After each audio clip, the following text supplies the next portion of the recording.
We're live. Good timing, Belch. Thank you. Welcome to live.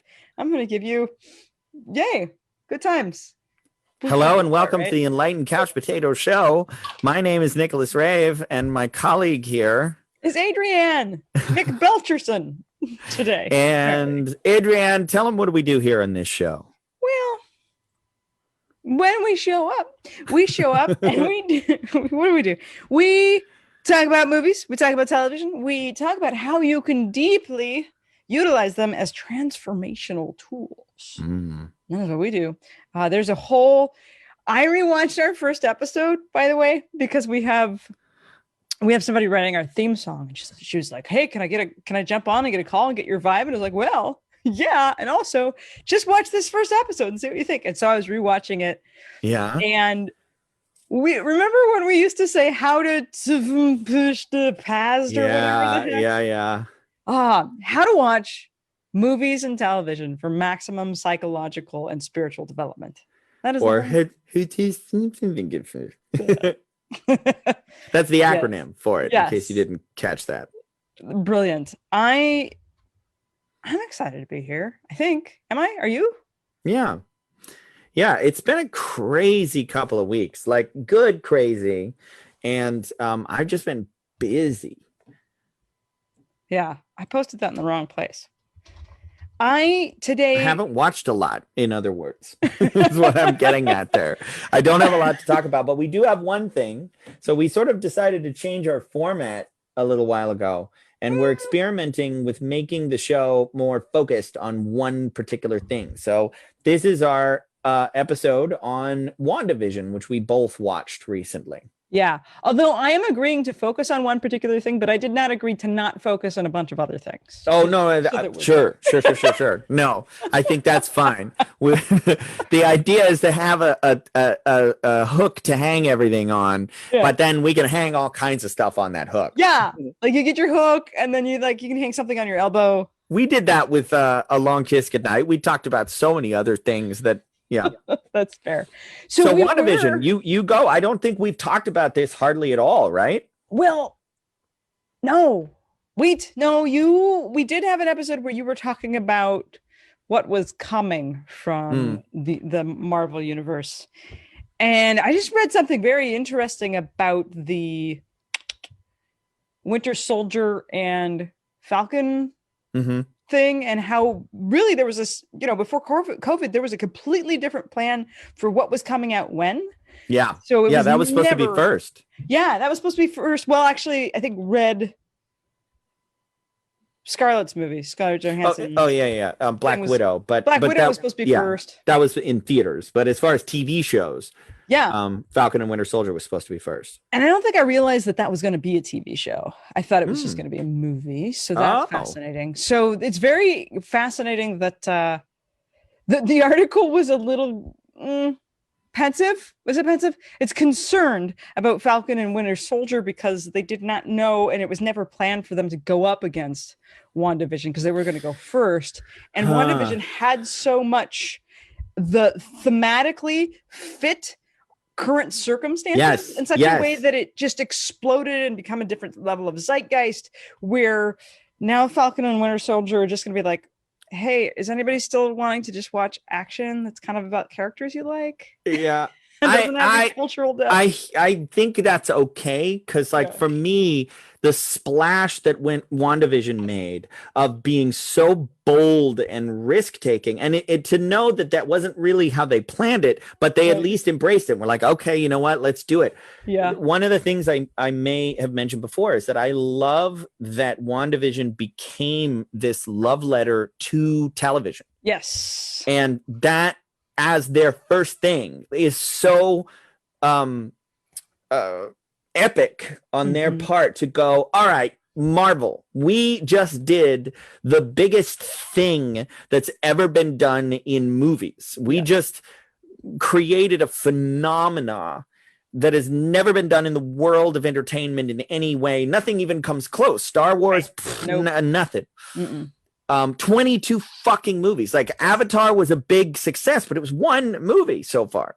So for them to go, all right, we're going to step into television if they were just gonna be like, look, it's basically an extra long movie, a Captain America movie. Like, I'm cool with that. I like the Captain America movies, Right. but this was like, no, we're gonna redefine television in a way. Like, that might be a little hyperbolic, but we're at least gonna bring up those ideas of what television can be, and like talk about an enlightened couch potato freaking show.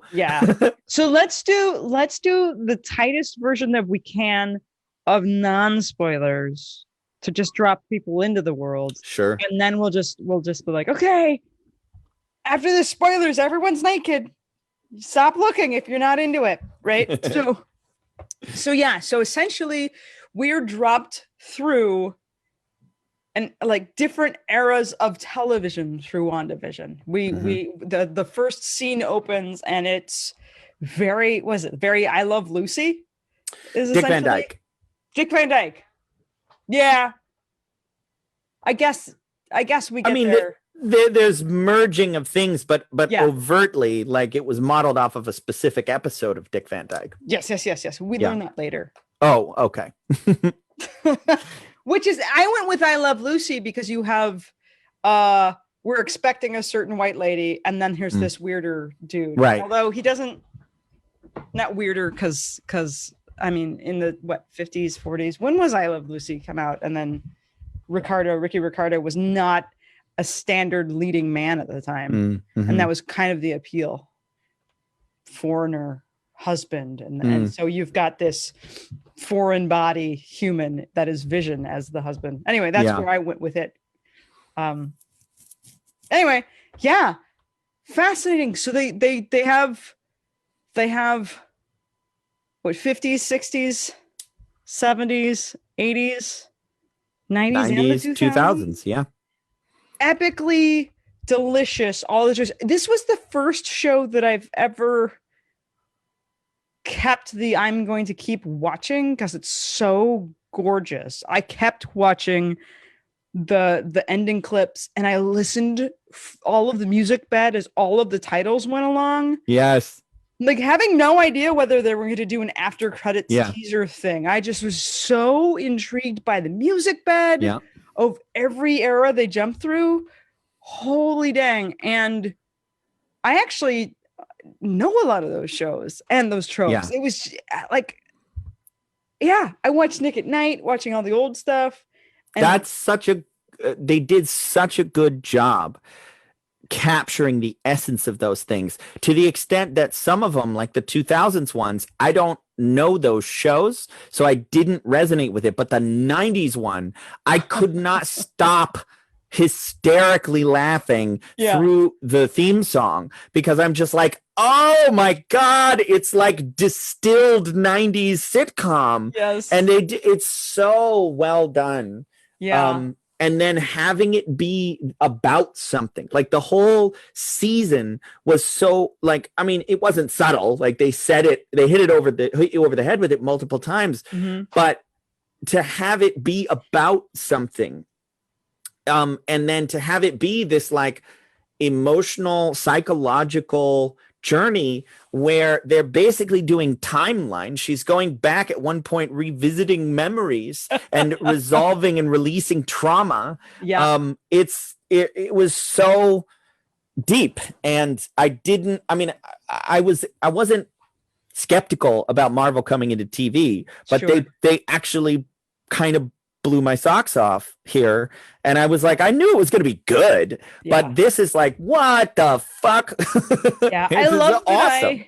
I at least had the frame from you ahead of, I think you started like 4 episodes ahead of me, and you at least gave the frame that it's like a love letter to television. And that frame helped me, because you sort of we're dropped into a new world, and they are like, no one knows what's going on, and it slowly builds its thing. So recognizing that I could just latch my brain around, this is a love letter to television.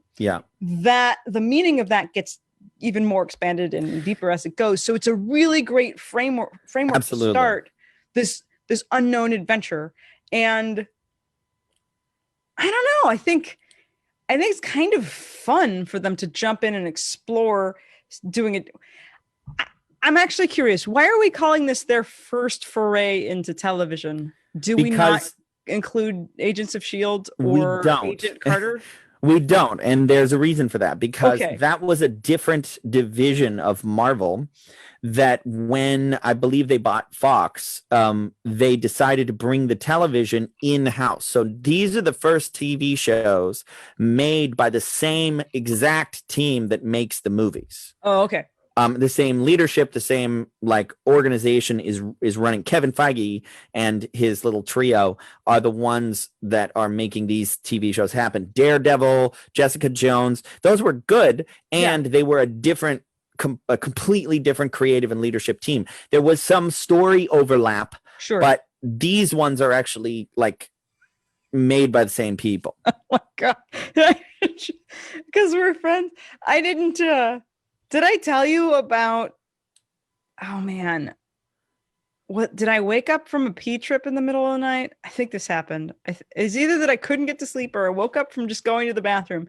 And for some reason, I spent the next like 45 minutes yelling at who knows who in my mind, not getting back to sleep about Iron Fist and when are we going to be done telling the story of that fucking adolescent kid and what the hell. Like you think, oh, I'm just gonna like stay in like semi-sleep zone, just gonna pee, gonna go back to bed. No, something in there happened. I don't know. You brought back the other Marvel stuff. Yeah, those ones went downhill freaking fast. It was like Daredevil season 1, really good. Jessica Jones season 1, really good. Luke Cage first half of season 1, good. And then like everything from that point forward. What was the fucking thing with everybody in it? What was that called? The Defenders. Yeah, they're supposed to be like the street level Avengers, and it was just wow. Yeah. I think my favorite scene. We'll get back to Wandavision. Yeah. My favorite scene of the Defenders is when Luke Cage and Jessica Jones are straight up they're in the elevator in the middle of this, like, I don't know, apparently something's awful and we're trying to be useful, but it's just one of those like dead elevator scenes where they're both like, why are we even here? What's going on? I don't know. Ninjas, something, but it's actually their commentary of like, we're getting paid for this show, right? Yeah. Did you get this in your contract? I don't know. You can just, it's like so meta. The two actors of like, this is fucking awful. And everyone knows it. What are we doing here? It's fucking ninjas. What is this? Oh God. Okay, fine. It's just pad my Tuesday and we can walk through walls if we had to. I don't know. Sorry. Okay. So tangent. So Wandavision is spoiler. Well, let's wrap it up. Wandavision is deeply emotional for a freaking superhero movie show and story. I really appreciate that. Even when they get to the climax, there's like two non-spoilery things I'll say. One is how patient they are at the beginning. Yes. That one of the things that a lot of people hate is something I love about the show, which is that they're like, they make you sit in what the hell is going on for a long time. Yeah. And they give you nothing. They're not even dropping any hints. They're just raising more questions. And that's bold. It takes a lot of courage from a filmmaker to be like, no, let's keep watching. Trust me. And then when they start giving you answers, they know which questions to answer, which ones to leave open to keep you going. Oh, they open new ones that just keep you intrigued and engaged. The performances are incredible.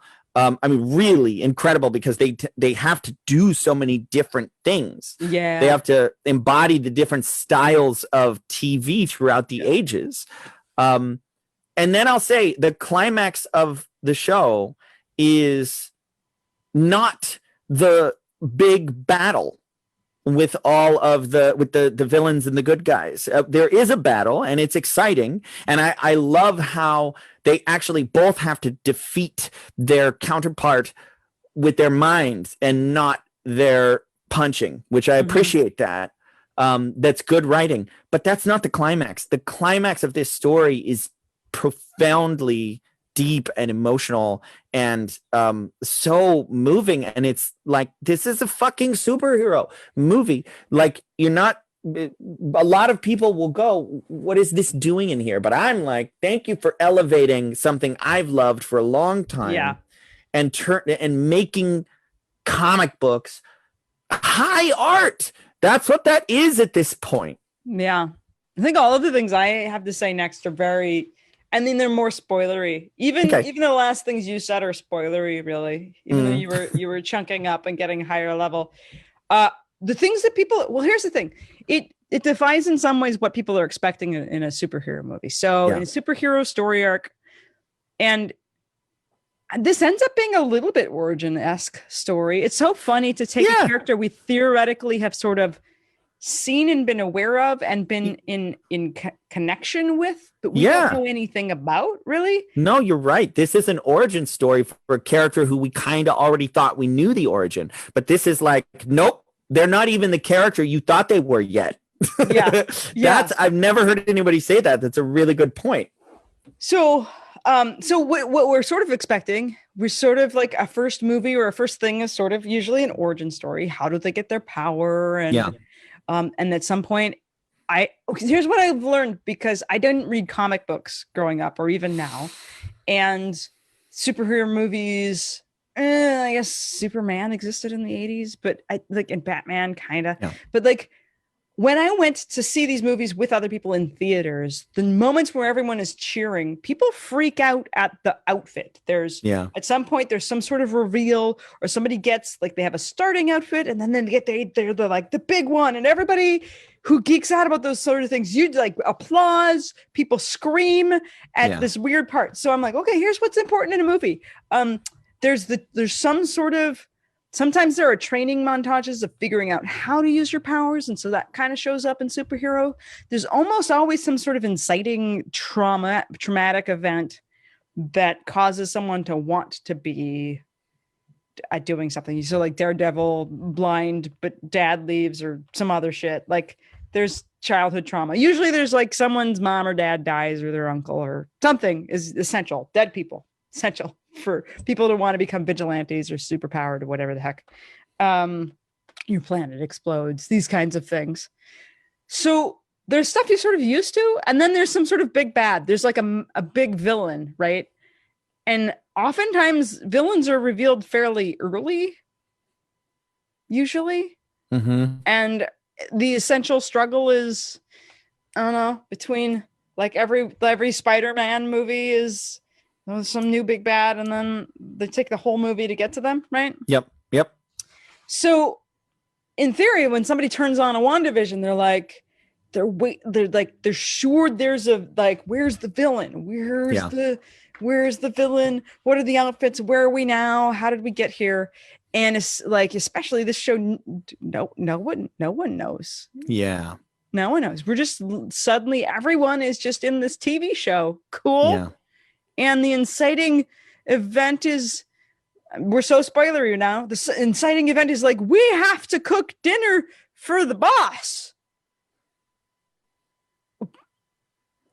And what's lovely about that is that really is the plot of so many. Oh, yeah.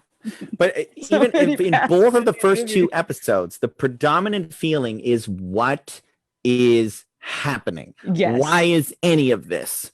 And like, even in the third episode, when they start revealing things, you're still going, yeah, but what the hell is happening in there? Yeah. Like, and this idea, if you go into this not knowing anything, like my wife did, it's a mystery. It's like, you really don't, is someone doing this to them? Like, I don't get it. And and it's so fun. And there's a lot of ways you could pick the story apart, but I'm like, the suspension of disbelief is so easy when you're having so much fun like this, and you feel like you're being led somewhere important. Yeah. My supreme, like there's straight up stuff I hate, by the way. I'm just gonna unspoiler that bit. My favorite episode is there's a magic episode Like, essentially, it's really important to be a part of a talent show.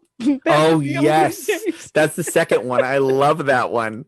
That when Vision is the comic relief for a little while, and he's absolutely hysterical.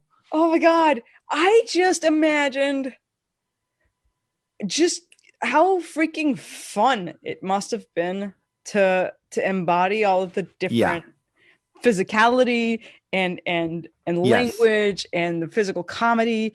And I straight up like just shouted from my couch, and I sort of like leapt up a bit when Catherine Hahn came in for her first fucking scene. I was like, oh my God, yay! She's incredible. I'm so much. happy that they gave her a chance to like shine in this character. Like, I want her to come back. Like, I'm glad. I mean, I know they didn't kill off the character, spoilers, fate worse than death, but like, they have to leave her open. She is fucking phenomenal. Yeah, when I recognized that it was like, I knew I was primed for them to like go through the different eras. Yeah, find me there. I was like, please keep Catherine, please keep her. She is amazing. Yes.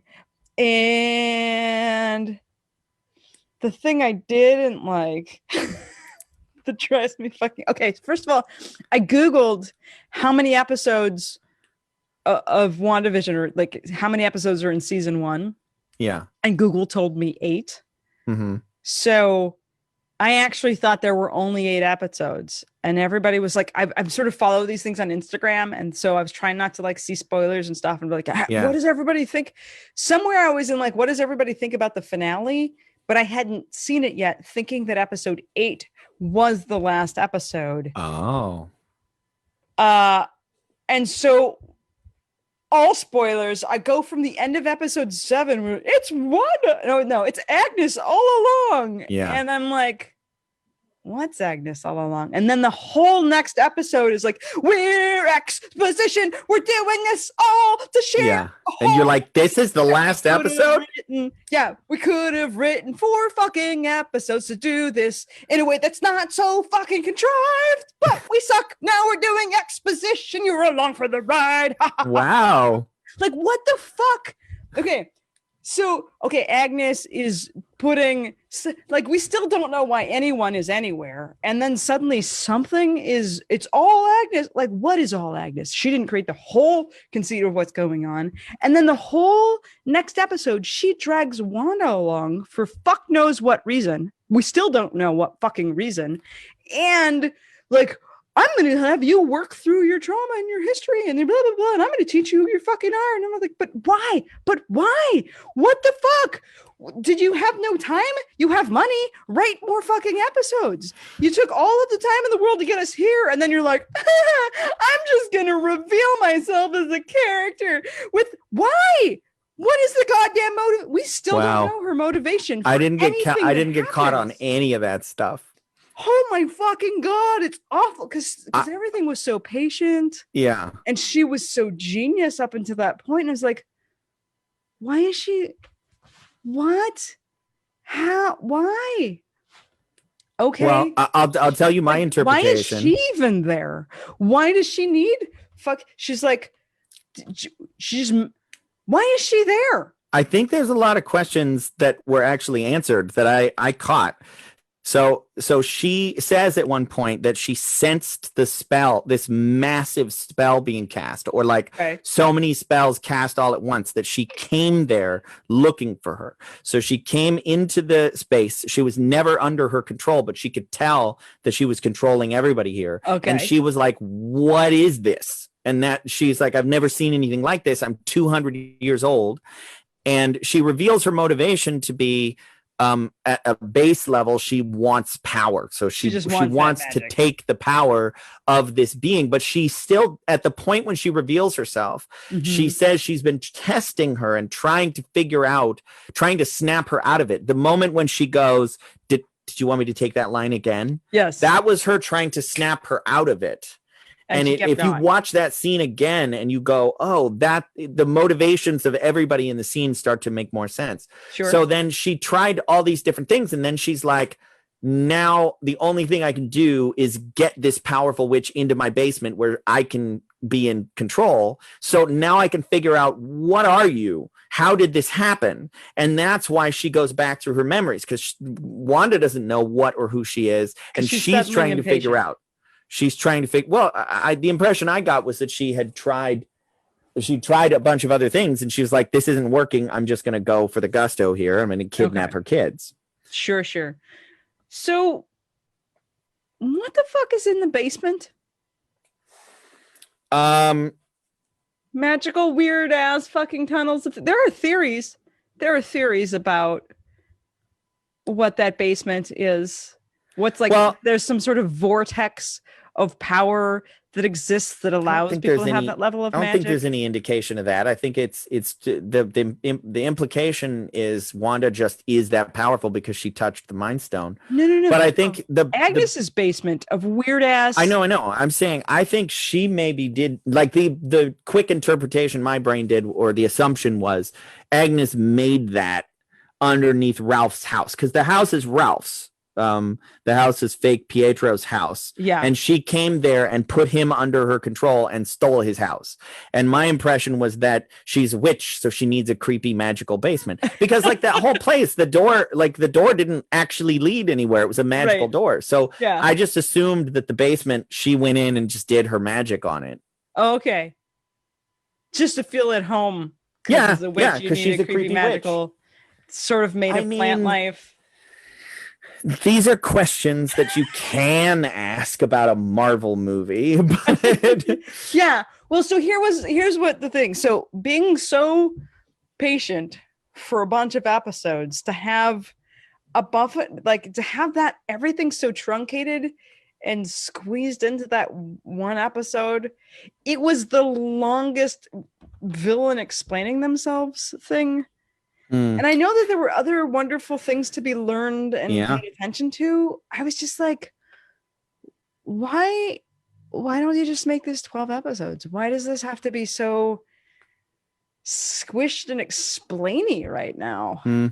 It didn't. We had a conversation before the show started about a show on Amazon called Upload that you really liked, and I couldn't get through 3 episodes of it. And I found the dialogue to be really clunky, and it just like it grated on me. And you had an interpretation of it that you were like, well, I just assumed that they were insufferable people, and it was just like, that's how people in the future who are terrible talk. And I'm like, yeah, that would work. Like if you go and you watch that with that frame. So I don't know what frame I had for WandaVision where I'm just down the whole time. Like that whole section didn't bother me in the slightest. I was like, no, I want the reveal now. And I felt like it wasn't to me, I didn't hear it as the villain explaining themselves. I heard it as her revealing her motivation is, I don't know what you are, and I need to figure it out. And then when I do figure it out, then I'm like, then I want your power. Now I know what you are, and I'm going to try to take it from you. Yeah. So a witch who loves to suck power and is just obsessed with all of the different spells and power things, feels the magic and sees the magic of something huge and is like, what the fuck? Gets in on some of it, and then apparently has tried to poke it open and get to know this person. Well, I think she was deeply scared of Wanda too at first, because she's like, what is this thing? Like, this is so powerful and she's insane. I mean, like, I think from her perspective, she like feels a disturbance in the force. And then she shows up and she's like, this is a TV everything's in black and white. What? She's as confused as we are. Yeah. And then she starts to figure out that she's the powerful one. So she's like, well, then I'm going to jump in. And then also, if you think about Wanda, like, if she's like, well, I'm not controlling her, like the sassy best friend character, I didn't make that one up. So for her delusion to be like, no, I didn't create all of this, because I didn't create fake Pietro and I didn't create her. Yeah. So that helps to kind of gaslight her a little bit. Sure. In a way that makes it even more believable. Okay. So if we don't allow me and what my sense to ruin, and I also enjoyed things in episode 8, but I was also supremely confused because I thought that the ending of the entire Yeah, season yeah. I think was that really screwed you up. It took me another week or 2 weeks before, because I took a pause before the next episode came out. Yeah. It took a while before I saw the next one. Oh yeah, that actually is a finale. That makes more sense. Also, that's also what was confusing, because I really, when I was watching it, I thought it was the last fucking episode. Yeah. So I'm like, why are we rushing this? So let's talk about some Enlightened Couch Potato-y kind of moments. I loved there's a level, there's an attention to detail in Marvel movies. They're notorious for putting Easter eggs all over the place, and I've looked at some of those videos, but some of the most interesting Easter eggs, they're almost subliminal character choices and moments. So like one of them that I was like, ooh. So this is a creation largely of her own unconscious mind, and and it's born out of her trauma. Yes. One of the first lines in the show is Vision comes in and the plate hits him in the head. And he says, my wife and her flying saucers. And she says, my husband and his indestructible head. Yeah. If you think about that line, that's kind of what she wishes was true. Yeah. That his head was indestructible, because it wasn't. No, it was not. And like that opening line is like, well, when you understand what's actually happening, and that it's the creation of her trauma that's doing all this, is a lot of those goofy scenes take on almost a creepy or tragic, like, oh, this is sad. Totally. And the sadness of the whole episode, that it is a show about grief. And finally, then I'm gonna steal this one, because this is the most obvious one, is that fucking moment in the Avengers compound when they're going back through the memories, when she and Vision are sitting on the bed, and he, in a beautifully deep philosophical line about grief, what is grief if not love persisting? Yes. That moment shows you how they fell in love. That's the moment when she was like, oh, what is he? And that is the crux of the entire show, is that she loved him so much that when she lost him after losing everything else, it broke her this much. Yes. It broke her so much, she broke the world. And that is like Shakespearean romantic idea. And you have to justify that. There's shows where you see two people that are like, they have this epic love, and you're like, when did that happen? I didn't see it. Nothing that they've done has indicated that they have that.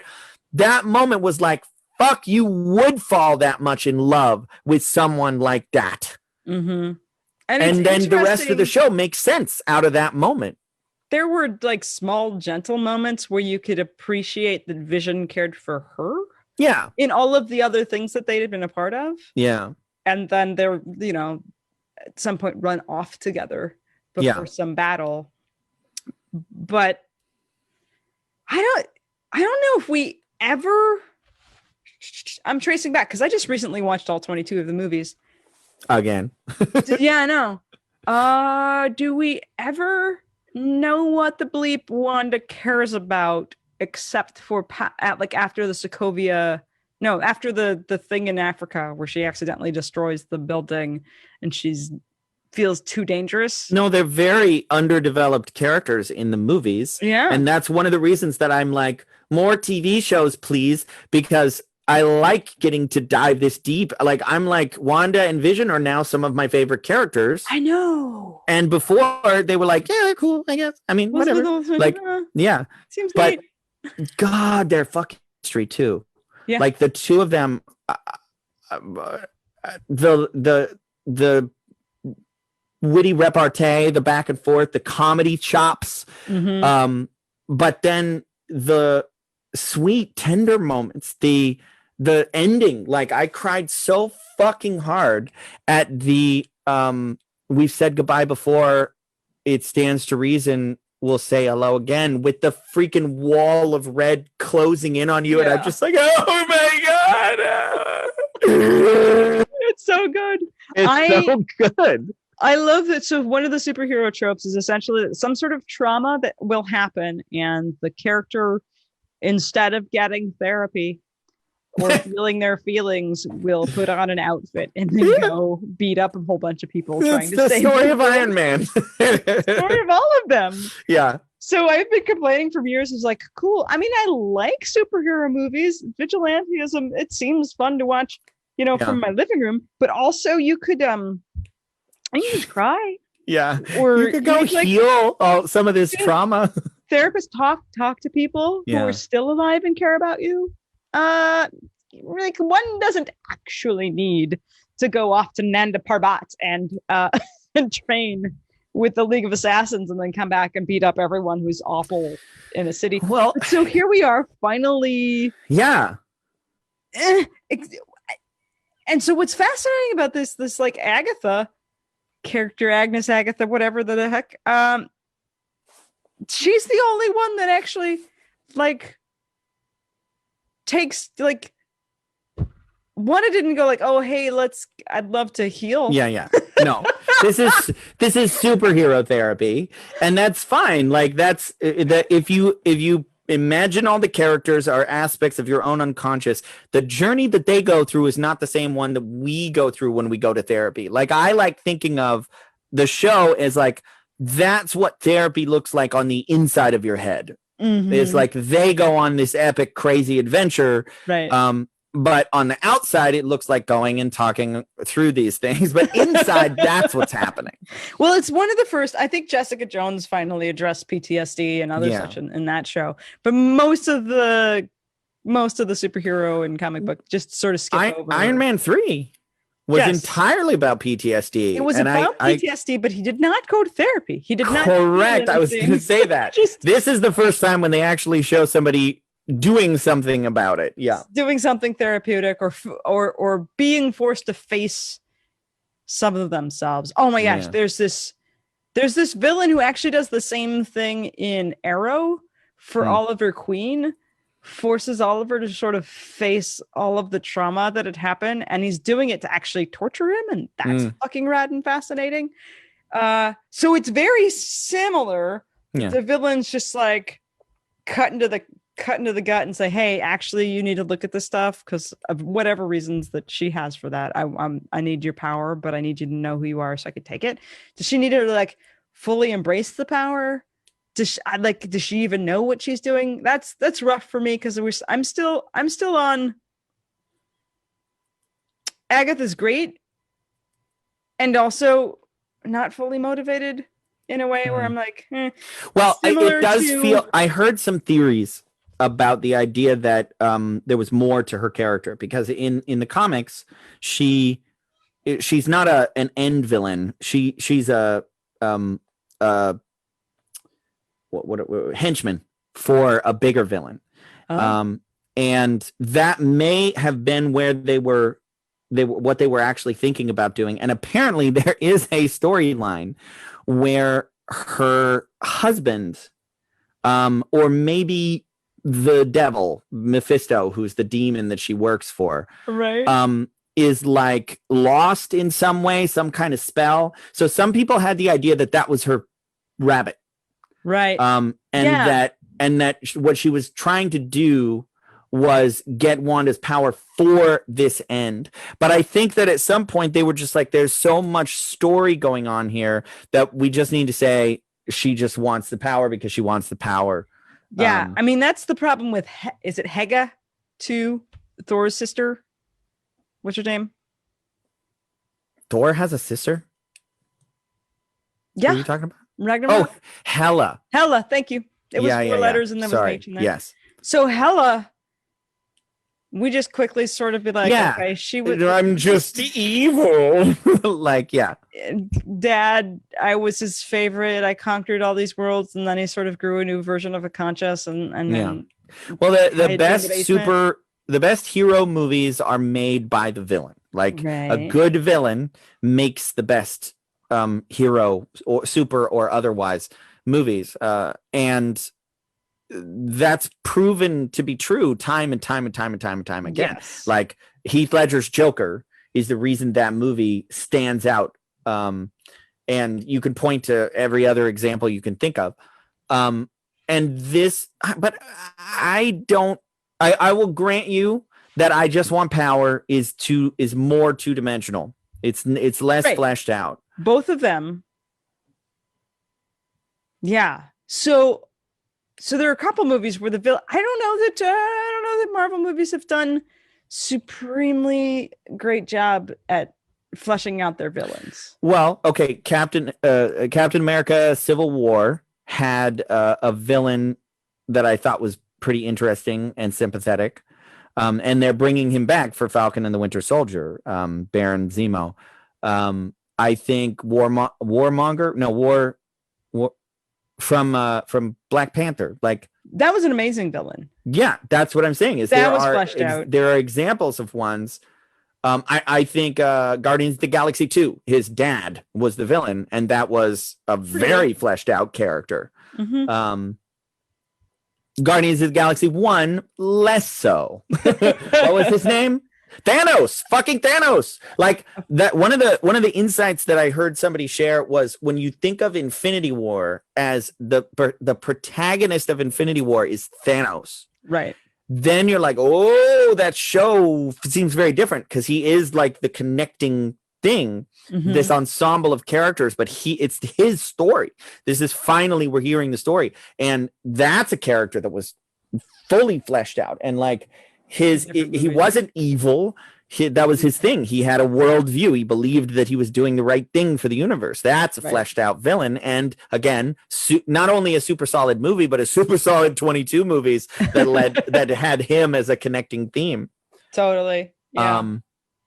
So it's pretty sweet though, because you were talking about one of the processes that we utilize, and I think what's fascinating about the premise of our show and then that 8th episode. So I hated it, but also enjoyed it because Wanda utilizes television as her magical healing world. Yeah. Yeah.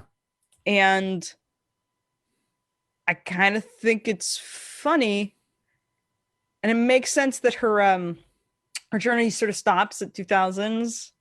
Because I guess that's when the VHS or DVDs would have run out for her family. Well, no, the way I interpreted it was that it caught up to now. That the show merged, like the Westview became now because it was going through 90s, 2000s, 2010, and then 2020, and it actually lined up at that point. That makes sense. We have sitcoms now, right? The thing for me was I actually like somewhere in the early aughts, right? People start streaming and getting DVDs from like I haven't watched whatever regular television broadcast TV is happening in the last decade. No, but the way I interpreted it was I get that the show became this show, that it's like this is what television looks like now. So it merged. Right. No, and I also get that, but I'm like, even if they could have done something that represents now, is there a sitcom people give a crap? Like, because I think WandaVision represents now anymore. So it could be anything. Yeah. The aughts were what, The Office and then that's the one what's that other Modern Family? Modern Family, yeah. Those two together. Yeah, kind of funny. I thought that the clever idea, and maybe they didn't even intend this, but the clever idea to me was they went from 2010 with Office, and then the next one is like they're saying, if the show was going to look like television right now, what would it look like? It would look like WandaVision, because that is the show that's happening right now. So obviously it's not a sitcom per se, but it kind of was a sitcom in a way. Totally. So, I know there's some movie coming up that Wanda's going to be in. Yeah, the Benedict Cumberbundle, Doctor Strange too. I am so pumped for that one. I got to tell you, like, I loved the first one. Yeah. I love the Doctor Strange character. He's one of my favorite characters in Marvel. I love all the magic stuff. This is supposed to be the first.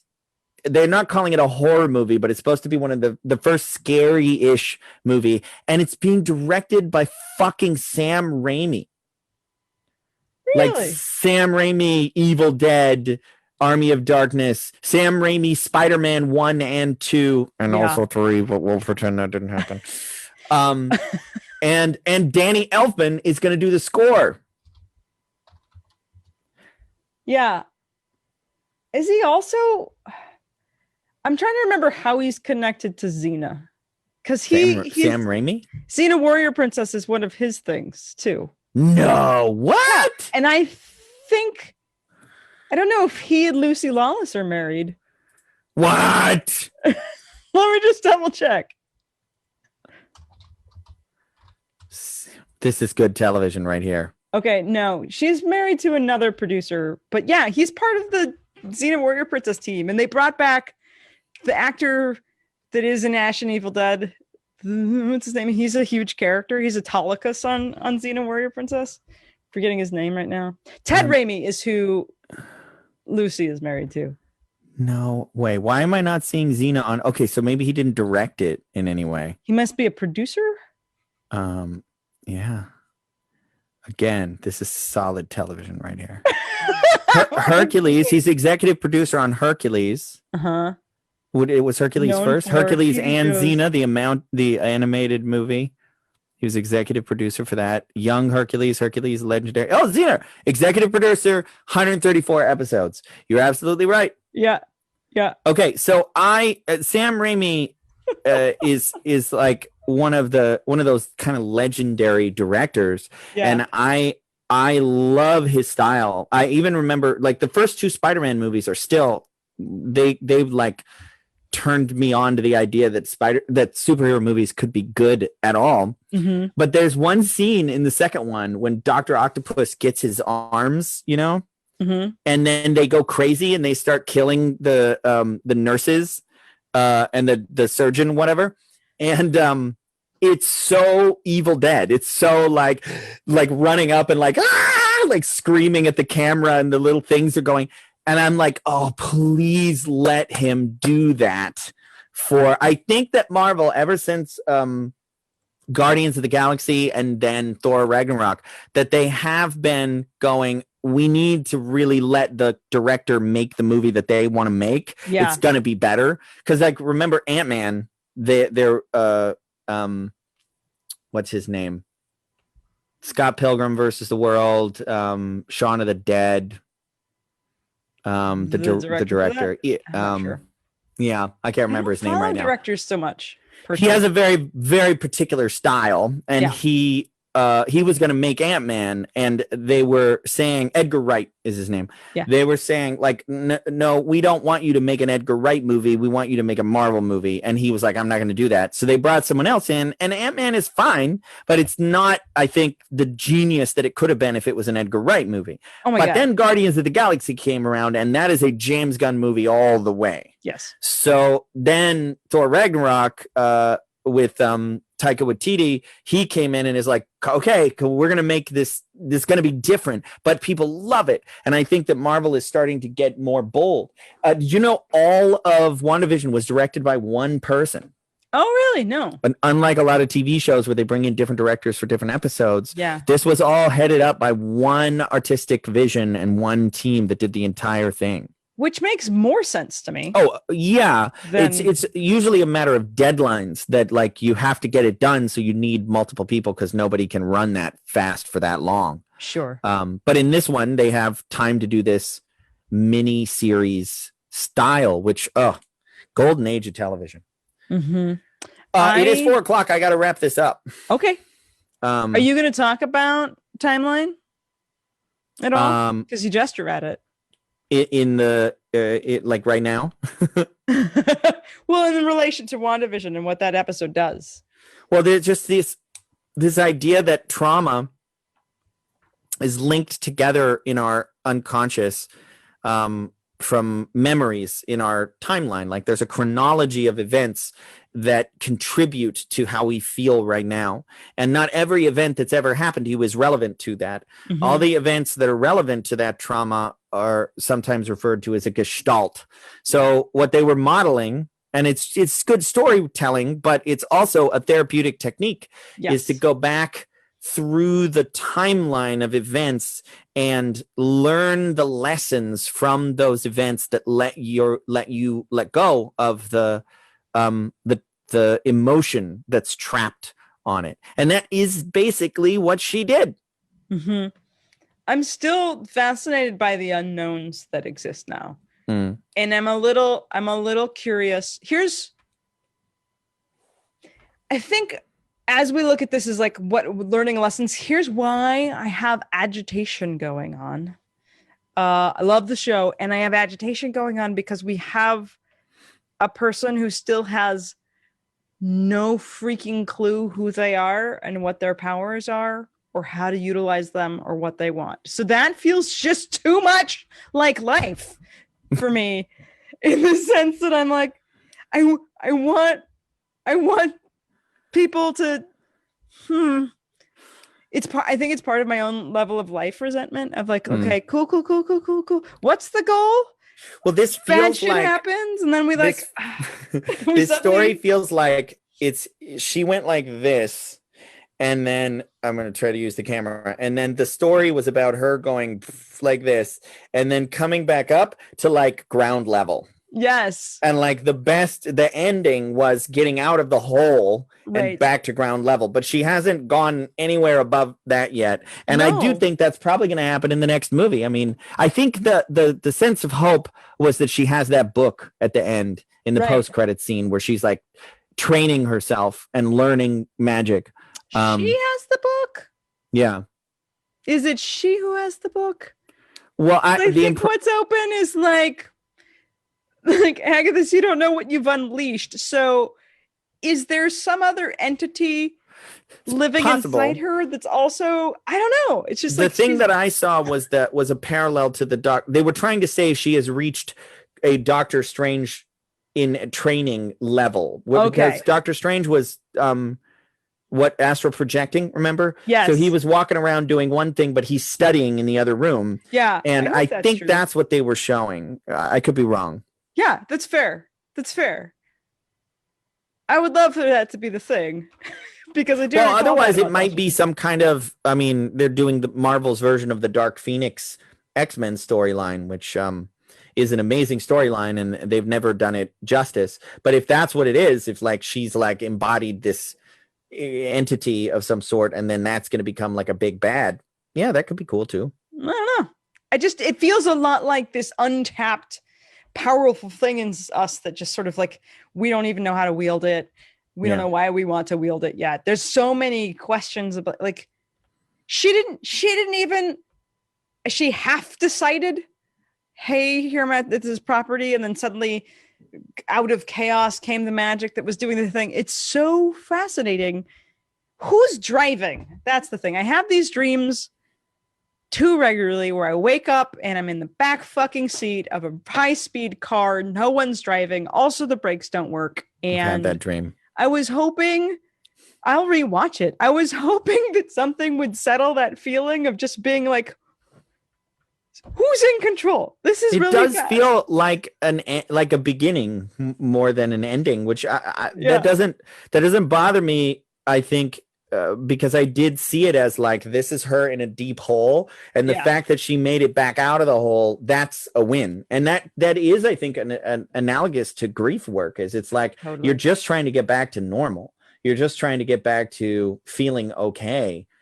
And you're not even focusing on what you're doing after that. And that was this story. If it was about building something after that, the story wouldn't have been just about processing this enormous grief. And that's fair. I wonder what happens with the other lady though. With Agatha? No, the other lady. Captain Trouble? Trouble? The Monica Rambeau. So she is a specific superhero that at some point in the comics actually becomes Captain Marvel when Carol Danvers something happens to her. Oh yeah, but she's also the kid from the she's like Carol Correct. Danvers' She's friend's the daughter. younger kid, yeah. But she is she has some pretty interesting powers and stuff. So it's cool. They didn't do much with her yet, but we'll see. She's in the next movie with Wanda.